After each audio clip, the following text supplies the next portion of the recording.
저는 이 사랑하면 됩니다. 이와같은 제목을 말씀드리도록 하죠.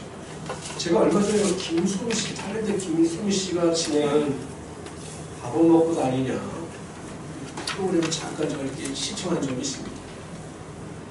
이제 보니까 제가 이렇게 순간순간 누구를 초대해서 식사를 대접하는 그런 프로그램인 것 같더라고요.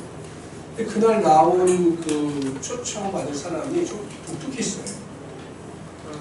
애기 엄마하고 그 다음에 아들 둘, 8살, 7살 먹은 아들 둘이 프로그램에 초대되어서 식사를 하는데 제가 좀 깜짝 놀란 것은 그 엄마의 나이가 26살. 26살이니까 첫 번째 아이를 19살, 두 번째 아이를 20살이 낳은 거죠. 근데 제가 좀 충격을 받은 게 엄마의 나이가 26살인데 남편이 21살에 교통사고로 죽었다는 거죠. 21살이면 대학교 2학년 정도 될 텐데 대학교 2학년 정도면 그냥 캠퍼스 생활하고 그냥 부모에게 용돈 타서 그렇게 보통 사는 게 일반적인데 21살에 홀로 돼서 이 아이들을 지금까지 키우는 거예요. 5년 동안. 제가 보니까 잘 키웠더라고요. 아이들을 정말 잘 키웠더라고요. 무엇이 이것을 가능케 했을까? 지금 26살이면 죄송하지만 우리 26살이면 누구죠? 저희 딸이 24살이죠? 저희 딸보다 2살이 많으면 아유, 정말 어린 나이에 그렇게 아이들을 키울 수 있었을까? 설명할 수 있는 것은 한 가지밖에 없어요. 그건 엄마의 사랑입니다. 아이들에 대한 엄마의 사랑. 그것이 있었기 때문에 고생을 마다하지 않고 그 아이들을 키웠던 거죠. 여자는 약하나 엄마는 강하다. 그런 말이 있어요. 제가 보기엔 틀려요. 여자는 절대 약하지 않습니다. 이번에 일이 있어서 안양 시청을 당원했더니 공무원들이 전부 여자예요. 근데 왜 이렇게 여자들이 많습니까? 여성분들이 많아야 돼. 남자들은 시험을 못 통과한다. 여자는 약한 게 아닙니다. 어쨌든 여자는 약하지만 엄마는 강하다. 엄마는 자녀들에는 사랑이 있기 때문에 어떠한 일도 못한 일이 없는 거죠. 하나님께서 우리 인류에게 주신 선물 중에 가장 큰 선물이 바로 사랑입니다. 사랑이 있기 때문에 가정이 보존되는 것이고 사랑이 있기 때문에 공동체가 이루어지는 것입니다. 그러나 사랑하는 대상이 잘못되거나 사랑하는 태도가 잘못되면 오히려 이 사람은 사랑을 해치는 흉기가 될 수가 있는 것입니다.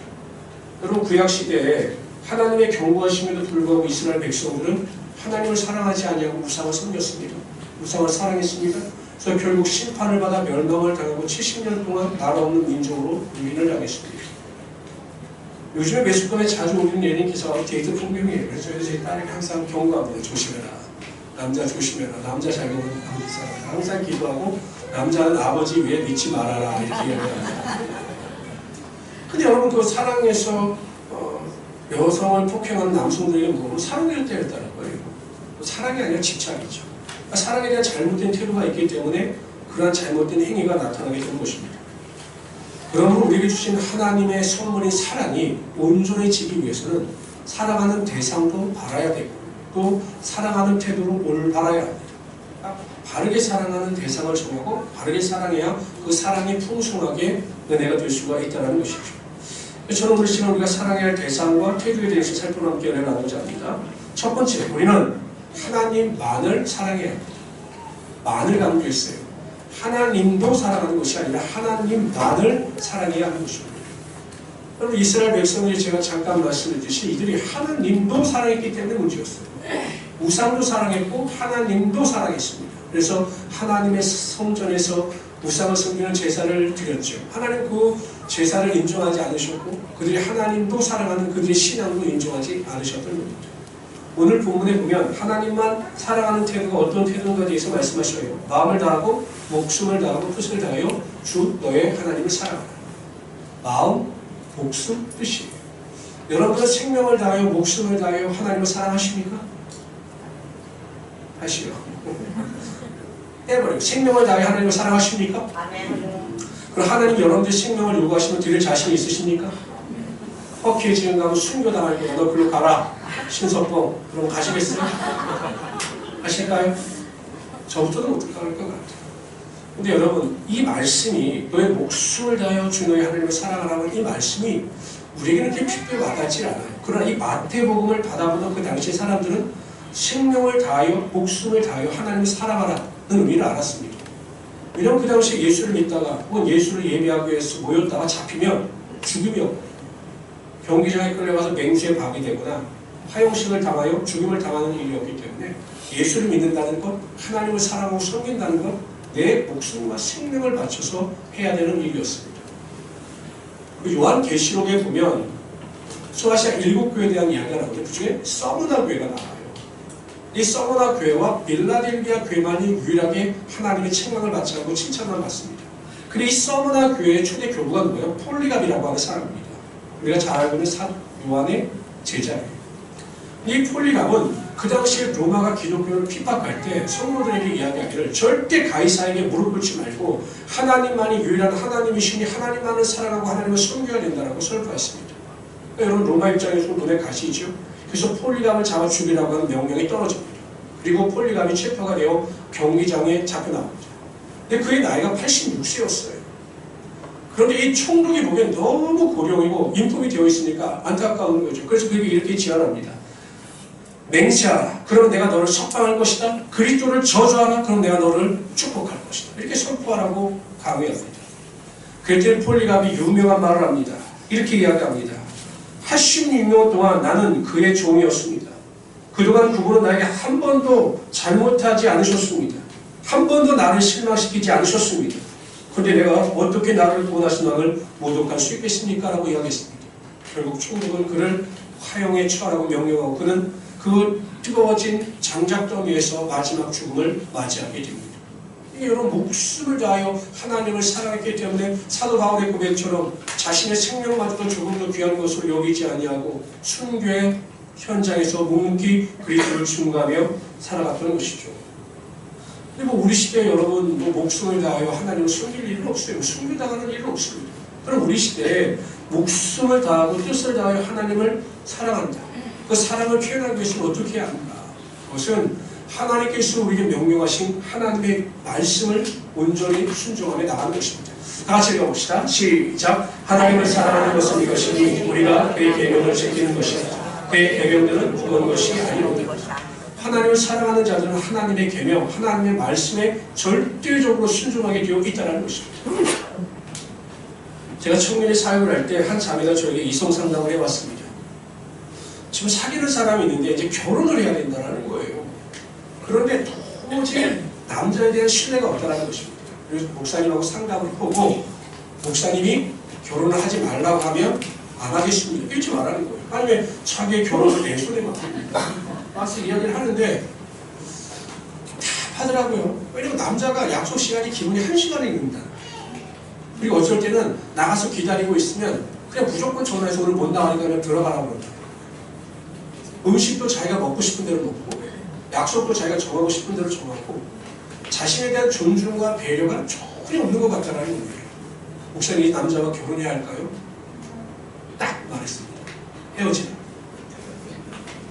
정말 넌 고생을 사서 하는 거니까 헤어지라. 어떻게 됐을까요? 헤어졌을까요? 결혼했을까요? 결혼했어요. 나한테 내 손에 맡기겠다 그러니 결혼했어요. 지금 잘 살고 있는지 모르겠습니다만 결혼했어요. 사랑한다라고 하는 것은 존중과 배려예요. 그럼 제가 우리 집사람을 사랑한다 라고 말하면서 우리 집사람이 저에게 무슨 말을 할 때 그 말을 무시하고 그 말에 귀를 기울이지 않고 무시한다면 제가 그 집사람을 사랑하는 거겠습니까? 정말 사랑하는 사람이 무엇인가 요구하고 무엇인가를 바라면 그 사랑하는 사람의 입장에 서서 그것을 들어주려고 노력하고 또 그렇게 살려고 행동하는 것이 그 사람을 사랑하고 존중하는 올바른 태도인 거죠. 내가 자녀를 사랑합니다. 근데 자녀가 부모에게 요구하는 것을 하나도 들어주지 아니하고 마치 자녀가 내 삶의 소유물인 것처럼 마음대로 행한다면 그게 자녀를 사랑하는 것이겠습니까? 자녀가 부모를 사랑한다고 하면서 부모가 하는 말에 전혀 귀를 기울이지 아니하고 자기 멋대로 자신의 방식대로 살아간다면 그게 부모를 사랑하는 마음이겠습니까? 아니죠. 우리는 그냥 딱 말합니다. 너는 남편을 사랑하는 게 아니야. 아내를 사랑하는 게 아니야. 부모를 사랑하는 게 아니야. 자녀를 사랑하는 게 아니야. 라고 말할 수가 있는 거예요. 그럼 여러분 하나님의 말씀도 마찬가지 아니겠어요? 하나님께서는 끊임없이 성경을 통해서 우리에게 요구하시고 말씀하시는데 그 하나님의 말씀에 순종하지 아니하고 하나님의 말씀대로 살아가지 아니하면서 내가 하나님을 사랑한다고 고백합니다. 그럼 하나님은 뭐라고 말씀하시겠어요? 너는 나를 사랑하는 게 아니야. 이렇게 말씀하시지 않겠습니까? 하나님께 올바른 예배를 드려야 합니다. 하나님께서 기뻐하시는 신령과 진정의 예배를 드려야 합니다. 주일날마다 정말 내 마음의 모든 것을 담아서 하나님을 찬양해야 합니다. 근데 피곤하다고, 바쁘다고, 장사해야 된다고, 사업해야 한다고, 하나님의 예배를 경홀히 여기고 하나님 예배 가운데 나오지 않는다면 그게 하나님을 사랑하는 일이겠습니까? 하나님은 거룩하게 살라고 그렇게 말씀을 통해서 우리에게 말씀하시는데 거룩하게 살지 못하면서 자신의 생각대로 세상의 욕심을 쫓아 살면서 살아가면서 하나님을 사랑합니다라고 고백하면 하나님께서 그 사랑을 인정해 주시겠느냐라는 것입니다. 아니에요. 목숨을 다해 하나님을 사랑하는 자는 하나님의 말씀에 절대적으로 순종합니다. 내 인생에 피해가 다가온다 할지라도, 내 삶에 고통이 다가온다 할지라도, 내 삶에 문제가 발생한다 할지라도 철저하게 하나님의 말씀에 순종하고 그 말씀대로 살아가게 되고 있다는 것이에요. 여러분, 정말 여러분들이 오늘 본문 말씀처럼 하나님만을 사랑한다면, 마음을 다, 목숨을 다하고 뜻을 다하여 하나님만을 사랑한다면 우리에게 주신 이 말씀, 성경에 절대적으로 순종하셔서 하나님의 은혜 가운데 살아가실 수 있는 우리 귀한 성도님 되시기를 주님께 축원합니다. 정말 자신 있게 고백할 수 있어야 돼요. 나는 하나님을 사랑한다. 나는 정말 하나님만을 사랑하고 성경을 사랑한다. 고백할 수 있어야 한다는 겁니다.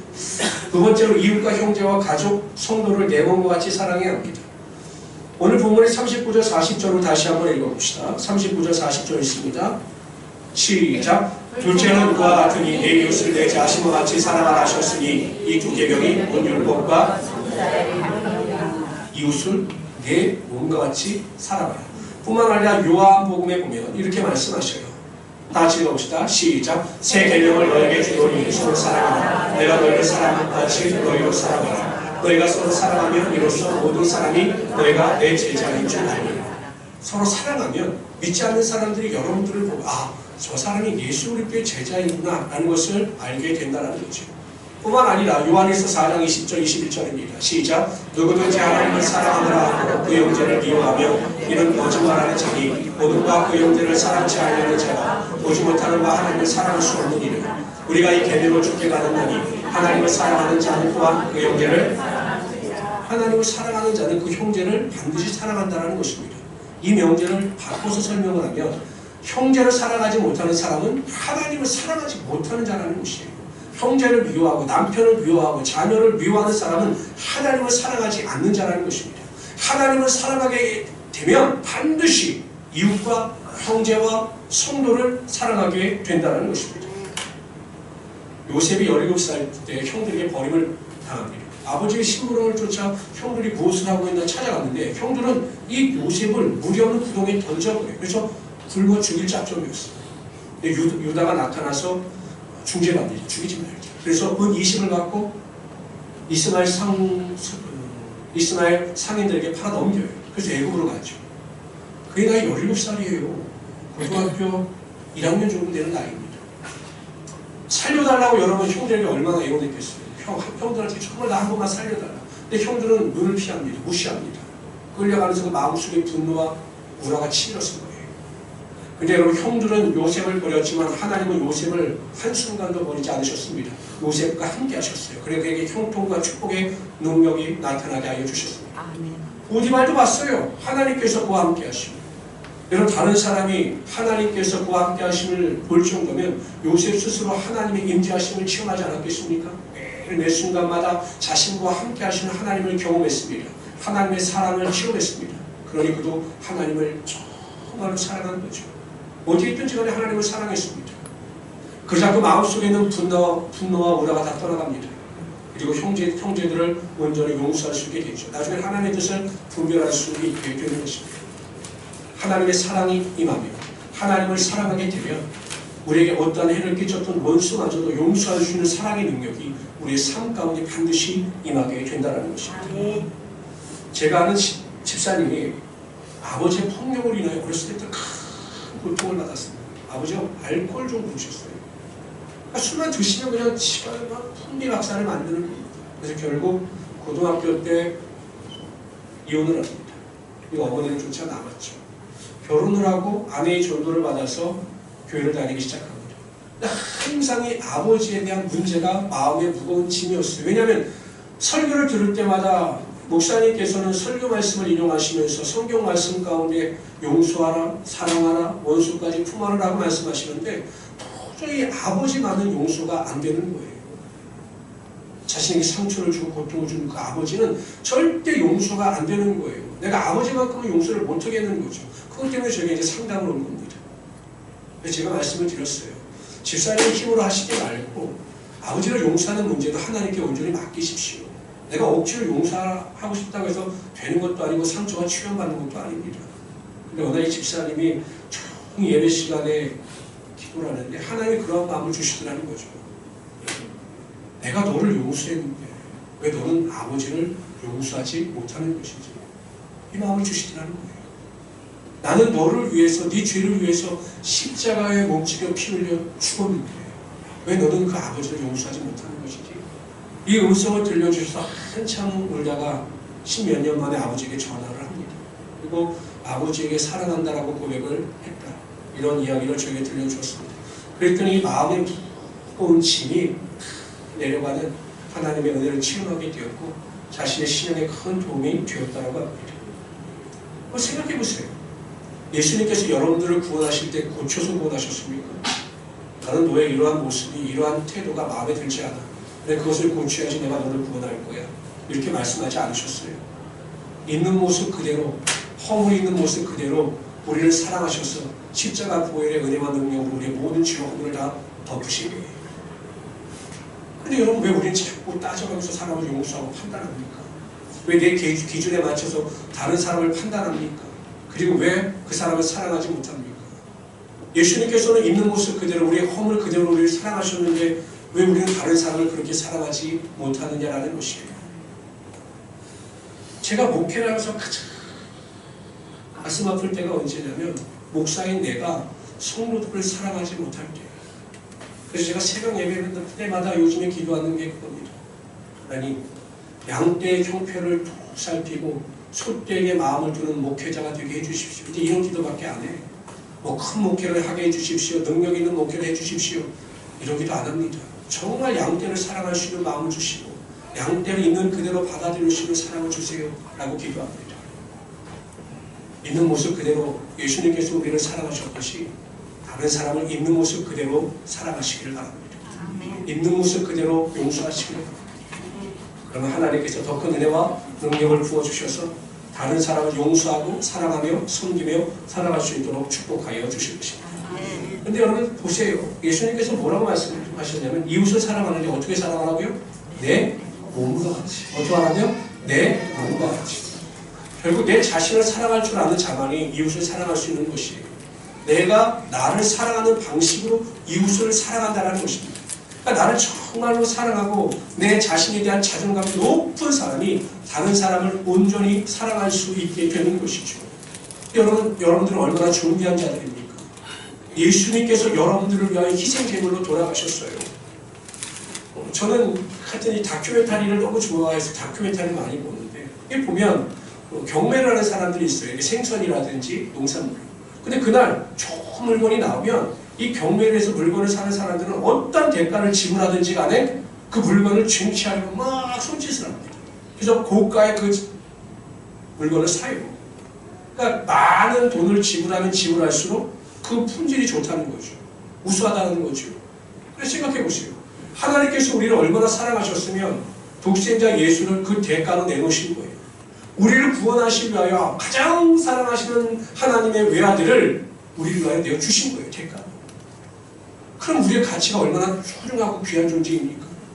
독생자 예수를 희생제물로 드리실 정도로 우리의 가치가 고귀하고 존귀한 자들이에요. 근데 왜 우리가 우리 스스로 내 자신에 대해서 자부심이 없습니까? 내가 과거에 어때서? 과거에 칭찬을 받지 못해서? 과거에 많은 것을 소유하지 못해서? 내가 부유한 집에서 자라나지 못해서? 왜 이것 때문에 자꾸 내 자신에 대한 자신감이 없냐는 것이죠. 여러분들은 하나님이 인정하시는 세상에서 가장 존귀한 자입니다. 내가 존귀한 자라는 것을 분명히 인식하시고 세상에서 당당하게 믿음을 가지고 선포하며 살아가시는 하나님의 귀한 성도로 되시기를 주님 축원합니다. 거울을 보면서 선포하세요. 너도 정말 존귀한 자야. 너는 소중한 자야. 하나님의 가장 귀한 자녀야 라고 자꾸 거울을 보면서 선포하십시오. 그러면 정말 내 안에 있는 그 하나님이 주시는 은혜와 능력이 흘러 넘칠 수 있게 된다는 것이죠. 우리 모든 성도님들은 나를 사랑하는 그 고귀한 사랑을 가지고 내 형제와 이웃과 성도들을 진정으로 사랑하며 살아가시는 우리 귀한 성도들이 되시기를 주님으로 축원합니다. 우리 교회에서 다른 사람을 사랑하고 배려하는 가장 좋은 방법이 무엇일까요? 무엇을 잘하자? 무엇을 잘하자? 여러분들은 모르는 게 너무 없어요.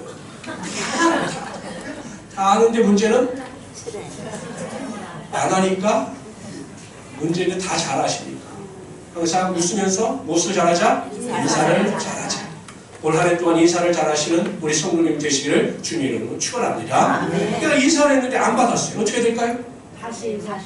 이렇게 생각하는 분이 있어요. 저한테 와요. 내가 인사를 했는데 나에게 뭔가 기분 나쁜 게 있어서 인사를 한 거야. 이렇게 말하시는 분들이 있어요. 그럼 끝까지 쫓아가서 인사시켜요. 올 한 해 동안 인사를 잘하시는 우리 성도들 되시기를 주님으로 축원합니다. 세 번째로 내가 섬기는 교회를 사랑해야 합니다. 지금은 뭐 피자 이런 체인점이 많잖아요. 근데 예전에는 우리나라 피자 체인점이나 피자집이 이렇게 일반화되지 않을 때 제 친구가 저에게 와서 그러는 거예요. 영등포에 가면 우리나라 최고의 피자집이 들어왔는데 난 피자가 뭔지도 모를 때거든요. 나왔는데 너무 좋다는 거예요. 맛있고 사람도 많고. 근데 그걸 한 번 하는 게 아니라 만날 때마다 그 피자집이 아니라 영등포 그 피자집. 그러니까 이제 우리가 7명이 치는데 6명이 3대가 됐죠. 아, 영등포 피자집. 이제 3대가 됐죠. 근데 하루 오더니 우리한테 피자를 먹으러 가자는 거예요. 그 위치가 어디냐면 그 영등포 그 신세계백화점 앞인데. 갔어요. 갔는데 뭐 지금 같은 피자가 아니라 이게 조그만 피자고 뭐 수제 피자고 하는데 먹어보니까 근데 솔직히 피자가 무슨 맛인지 몰랐기 때문에 이렇게 맛있는지 맛없는지 몰랐죠. 근데 이 친구는 그냥 먹으면서도 맛있지 계속 이러냐. 이거 좋지. 그런가 보다 했는데 조금 있으니까 사장님이 오시는 거예요. 그러더니 막 그 친구하고 막 이야기를 하더라고요. 친구가 많이 와서 이걸 잘하시는데 알고 보니까 거기서 알바하고 있더라고요. 그 알바를 거기서 하고 있는데 이 사장님하고 가게가 너무 좋은 거예요. 그러니까 그냥 우리만 만나면 피자 가게 자랑을 하는 거죠. 그날 피자도 이 친구가 쌌어요. 그러니까 너무 가게가 좋고 너무 사장님이 좋으니까 이 가게를 어떻게든지 좀 홍보하고 싶어서 우리들에게 만나기만 하면 피자 이야기를 하는 거죠. 제가 어저께 어디 사이트인지 잘 모르는데 제가 이렇게 페이스북이나 이런 걸 잘 안 하거든요. 오늘 보기만 하지 잘 안 하는데 보다가 뭐가 쑥 넘어가서 이렇게 자세히 보니까 3번 쪽이었던 것 같아요. 누군가가 거기다 그렇게 썼어요. 교회를 소개시켜 주세요. 3번 거기는 교회를 소개시켜 주세요. 이렇게 쓰는데 우리 교회 성도가 그냥 답글을 달았어요. 안양 행복한 우리 순복음교회로 가십시오. 근데 이 교회를 소개시켜 주세요라고 말한 청년이 원하는 교회가 청년도 있고 가면 붙잡지 않는 교회를 찾는 거예요. 이 그렇은 친구가 저도 그 교회에 나간 지 얼마 안 됐는데 심하게 붙잡지 않고 기다려주는 이렇게 썼더라고요. 그리고 어쨌든 참 좋은 교회입니다 이렇게 썼어요. 근데 그 청년이 우리 교회 나온 지 얼마 안 된 청년이에요. 그 제가 얼마나 감동을 받는지 캡처를 해놨어야 되는데 지금 또 못 찾아요. 어디 있는지. 저는 가장 어리석은 사람이 다른 사람들 앞에 자신의 아내와 남편과 자녀를 흉보는 사람이에요. 내 남편과 내 아내와 내 자녀가 아무리 못났더라도 내 아내와 남편과 자녀와 부모를 욕하는 것은 정말 어리석은 사람입니다. 어디 가서든지 항상 남편과 아내와 자녀와 부모를 높여야 내 아내와 남편과 자녀와 부모가 다른 곳에서도 높아지는 거예요. 제가 왜 이런 말씀을 드리면 교회도 마찬가지입니다. 이 교회의 머리는 예수님이시고 우리는 그의 몸이에요. 여러분들이 행복한 우리 순복음교회를 택하고 교회에 결신하고 교회의 일원으로 믿음 생활을 할 때 정말 교회에 대한 자부심과 사랑을 가지고 살아가야 우리 교회 안에 하나님의 은혜와 능력이 더 넘치게 된다는 것이죠. 교회에 대한 불만이 있고 교회에 대한 원망이 있다 할지라도 그것을 편하지 아니하고 교회를 위하여 눈물을 흘리며 기도하고 간구하는 성도가 많아야 그 교회 안에 하나님의 축복과 은혜와 능력이 반드시 나타나게 된다는 것이죠. 저는 그런 의미에서 보면 정말 우리 교회를 많이 사랑하는 분들이 있다고 봐요. 청중이 아니라 선수로서 뛰는 분들, 우리가 아니라 제자로서 살아가는 분들이 정말 많다고 봅니다. 굉장히 또 감사하고 기쁘죠. 제가 어느 개인을 특정해서 말하기는 좀 그렇지만 저는 윤진 자매를 보면 은혜를 많이 받아요. 앞으로 윤진 자매 앞에서 교회 멀다는 소리 하지 마십시오. 대전에서 와요. 대전에서. 그러니까 교회 멀다. 수원이나 호매식동 쪽은 명함도 못 내립니다. 최소한 교회 멀다 보려면 전주 군산 정도 돼야 됩니다. 솔직히 윤진자매 기대 안 했어요. 가는구나. 간다. 솔직히 이렇게 살아가는 사람, 교회를 사랑하고 섬기는 사람이 있으면 목회자는 든든하거든요. 왜 더 목숨을 걸고 목회해야 되겠구나. 성도들을 위하여 최선을 다해야 되겠구나 하는 생각이 많이 듭니다. 저는 우리 모든 성도님들 지금처럼 지금까지 우리 교회를 사랑하고 섬겨오셨던 것처럼 첫째, 교회의 머리가 되시고 우리는 그의 몸이 된 우리 교회를 사랑하고 섬기며 살아갈 수 있는 우리 성도들이 되시기를 주님으로 축원합니다. 하나님의 생각이 나실 때마다 둘째로 항상 교회를 위해서 기도해 주시고 내가 섬기는 교회를 위해서 내가 최선을 다하며 살아가겠다라고 결심하실 수 있는 우리 성도들이 되시기를 주님으로 축원합니다. 성경은 보통 하나님의 성품에 대해서 이야기할 때 가장 대표적인 하나님에 대한 표현이 하나님은 사랑이시다라고 하는 표현입니다. 하나님은 사랑의 하나님이 되셔요. 그리고 그러한 사랑을 우리에게 부어주셨습니다. 그리고 우리 또한 하나님 안에서 온전한 사랑을 가지고 살아가야 합니다. 여러분 무엇이든지 간에 세상의 그 무엇보다도 하나님을 사랑하십시오. 하나님만을 사랑하십시오. 마음을 다하고 목숨을 다하고 뜻을 다하여 하나님만을 사랑하고 섬기며 살아가시는 그래서 그 사랑을 하나님께 인정받을 수 있는 우리 성도들이 되시기를 바랍니다. 두 번째, 이웃을, 내 형제를, 내 가족을, 내 성도를 내 몸과 같이 내가 나를 사랑하듯이 내가 내 자신에 대한 높은 자존감을 가지고 살아가듯이 그들도 사랑할 수 있기를 바랍니다. 세 번째, 내가 섬기는 교회를 위해서 눈물을 흘리며 기도하시고 행복한 우리 순복음 교회가 하나님의 아름다운 공동체, 부흥하는 공동체가 될 수 있도록 최선을 다하며 사랑하고 섬기며 살아갈 수 있는 하나님의 귀한 성도로 되시기를 주님으로 축원합니다. 기도하겠습니다.